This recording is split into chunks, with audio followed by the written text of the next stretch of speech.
the deck you decided to bring this weekend? You want to tell me about it a little bit? It's a blue-red control deck. Unlike a lot of control decks, it's really clean. There's lots of fours, just a lot of fours. Okay. You have your, like every control deck, you have your interaction spells. We have the two best red ones in the format, Shock and Harness Lightning. This kills your small stuff. This is basically Terminate. So you have like 8 good removal spells. 4 disallows, it's the best counter spell in this format. It's also a stifle. You can hit planeswalkers that slip through. There's a lot of cool things like Aetherworks Marvel activations. If your opponent runs out in Evolving Wilds, like you can run that trick from Legacy if you like. 4 negates. This card catches so many problem cards in the format between like Heart of Kiron, Gideon, Nissa, like it's so efficient. It's just 2 mana. And like it also serves another purpose when we get over to the win condition part of the deck. And we have 1 Confirmed Suspicions. It's kind of clunky, but it's a huge card advantage spell as well as being a counter spell. It's basically a 4-for-1 because you get the 3 clues and you get to counter the spell. And it's like a 5-for-1 if you get a Gearhulk it. Yeah. You never really make it through the second wave of clues, but they're there if you need them. And then again, like any control deck, we have our card selection, card advantage spells. Anticipate smooths out all the draws. Like finds you the cards you need. You need a red spell, it finds that. You need to find a counter, it does that.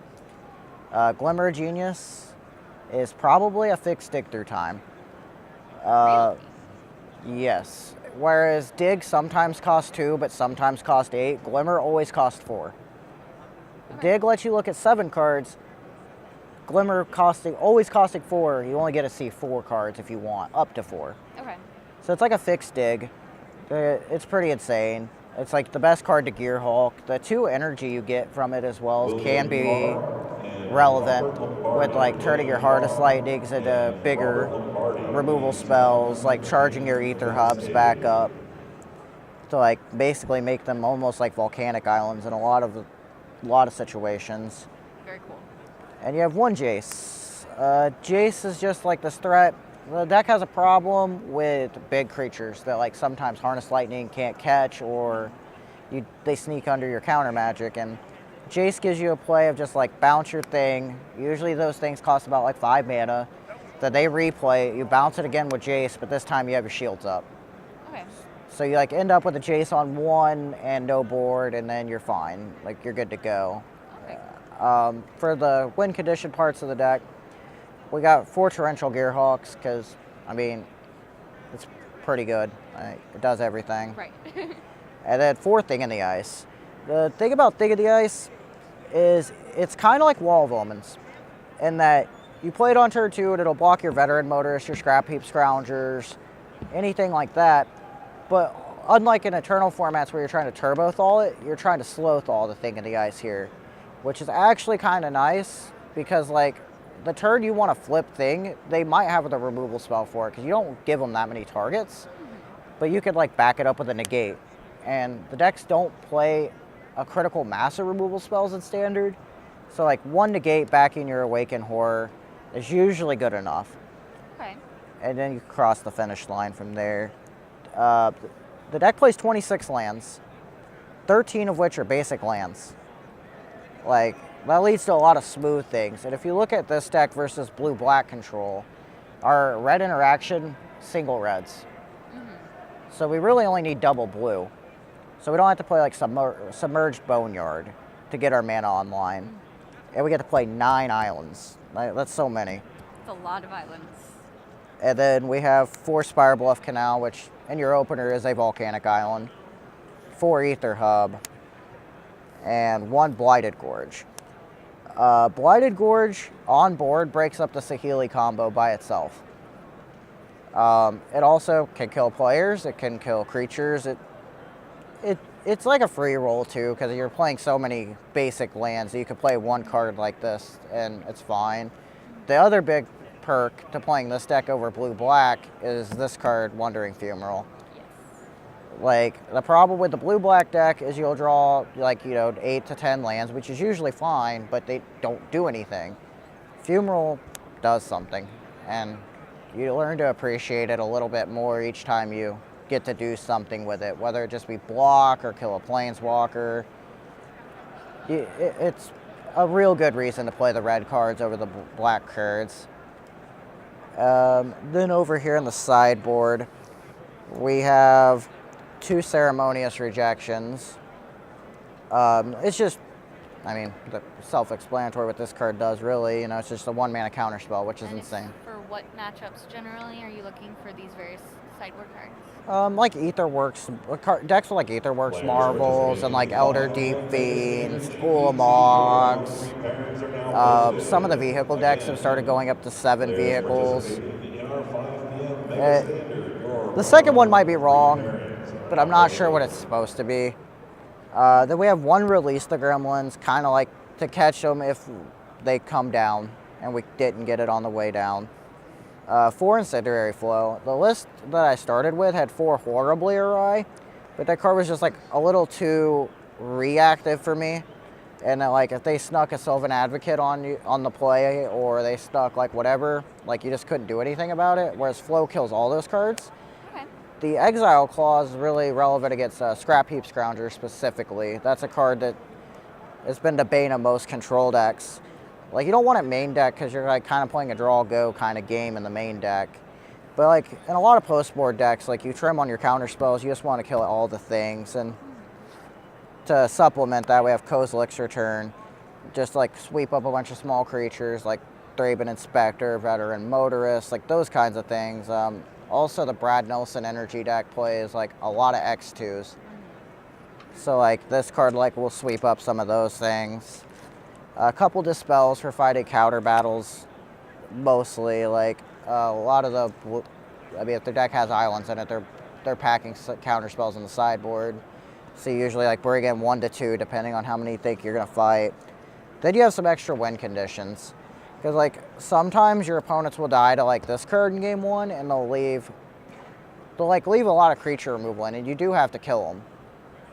So like you need more ways to kill them, and Dragon Master Outcast costing 1 mana, you can play this card on turn 5 or 6, and you have so much mana up to fight over it that like it's fine. And in the control mirrors, like they board out a lot of their interactive cards, and like the 1/1 will just stick.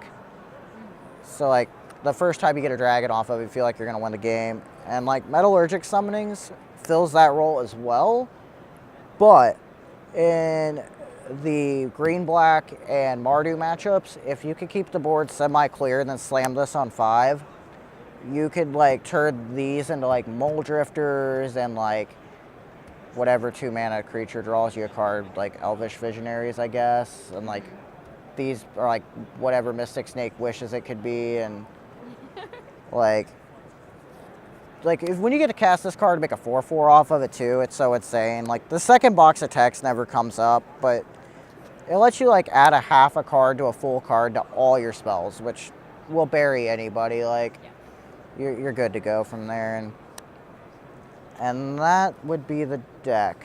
So are there any unique or interesting interactions that this deck has access to? There's a couple. Like if you have a thing in the ice and a random Gear Hulk around, and this flips, you get to buy back the Gear Hulk, which is usually like another hard counter to whatever they are going with. You can flash this back with a Gear Hulk that draws a lot of cards. We've only got a few minutes left in our registration for the 8 p.m. Turbo Sealed. This counters Planeswalker abilities, not just ultimates. I had a play on Moto the other day where my black-green opponent, Andrew Tenjum, had 2 guys and like plays a Winding Constrictor with his Nissa on board, and like I got to disallow the -2, and like then this flipped and he died. But like you can use this card for so many things. Another instance with this card is I got to trade 2 copies of this card in for an Ulamog cast trigger and the Ulamog itself, which was pretty nice. And like it's just really good against like some of the Eldrazi cast things. On your thing in the ices, to get the most value out of your flip, when thing's on 1, you generally want to flip the thing with one of your card draw spells. Because if you like point a removal spell at one of their things, like the thing will trigger first and they'll get it back and your card didn't do anything. So if you can like save your thing's last counter for a card draw spell, that's pretty good. Okay. And in post-board games, like don't be afraid to throw this at their face to flip your thing in the ice. Like you have to kill them. The threats are too good. They can outdraw you. So like that's a play that like doesn't seem like something you'd want to do in a deck about value, but like don't be afraid to do that. This kills planeswalkers. Like that's pretty. Blighted Gorge. Yeah, that could kill planeswalkers, but it could also kill players, which that's came up. If you ever do get if you ever get this going with 8 things, you can like Sphinx's Rev yourself, which is kind of cool. Yeah. That's never came up. I mean, you could probably do it. I think that's about it. All right, well, thank you for sharing your deck with me. And best of luck in the tournament tomorrow. Thank you.